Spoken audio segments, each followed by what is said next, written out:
নমস্কার, আমি ইন্দ্রজিৎ মল্লিক। আপনারা দেখেন তন্ত্রমন্ত্র রিলেটেড ইউটিউব চ্যানেল জয় মা দুর্গা। আজকের ভিডিওতে আমি আপনাদেরকে দেবো একটি বশীকরণ মন্ত্র। এই মন্ত্র দ্বারা আপনি নারী হন বা পুরুষ, আপনার স্বামী বা আপনার প্রেমিক, প্রেমিকা বা স্ত্রী, যে কাউকে বশীভূত করতে পারবেন। কী এমন মন্ত্র, কী এমন প্রয়োগবিধি, সেটি জানতে হলে ভিডিওটি মনোযোগ সহকারে শেষ পর্যন্ত দেখবেন। এমনই সব ভিডিও পেতে আমার চ্যানেলটিকে সাবস্ক্রাইব করে পাশে থাকা বেল আইকনে ক্লিক করুন। তো চলুন শুরু করা যাক। মন্ত্রটি সর্বপ্রথম 108 বার ভালো করে জপ করে নেবেন। মন্ত্রটি হচ্ছে ওং বসুমুখী ভবতী সাহা, ওং বসুমুখী রাজমুখী সাহা, ওং বসুমুখী ভবতী সাহা, ওং বসুমুখী রাজমুখী সাহা। শুভ দিনে শনি অথবা মঙ্গলবার দিন পূর্ব দিকে বসে ধূপদীপ জেলে শুদ্ধ আসনে শুদ্ধ পোশাক পরে বসে চোখ বন্ধ রেখে বিড়বিড় করে 108 বার মন্ত্রটা জপ করে নেবেন। জপ শেষ হয়ে গেলে উঠে আসবেন আসন থেকে।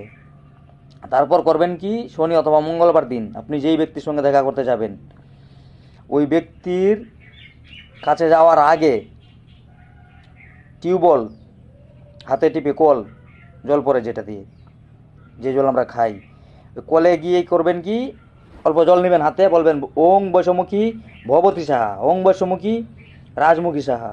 মন্ত্র বলবেন, ফু দিবেন, ওই ব্যক্তির নাম বলবেন, মুখটা ধুয়ে নেবেন ভালো করে, আবার বলবেন, আবার ফু দিবেন, মুখটা ধুয়ে নেবেন ওই জল দিয়ে। এভাবে 7 বার করবেন।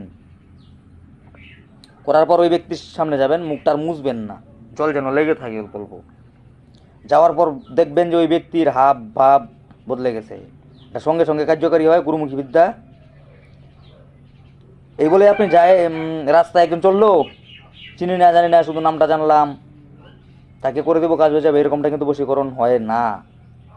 বশীকরণ বিদ্যা তার উপরে খাটে যার সঙ্গে আপনার সম্পর্ক ছিল বা আছে, আপনার স্বামী বা প্রেমিক বা আপনার প্রেমিকা বা আপনার স্ত্রী। আপনার কথার অবাধ্য, তাকে বাধ্য করতে হবে। আপনার ফ্যামিলির কেউ বা আপনার অফিস আদালতে কেউ বা কোনো আপনার বন্ধু বান্ধব, তাদের উপরে খাটে বশীকরণ বিদ্যা।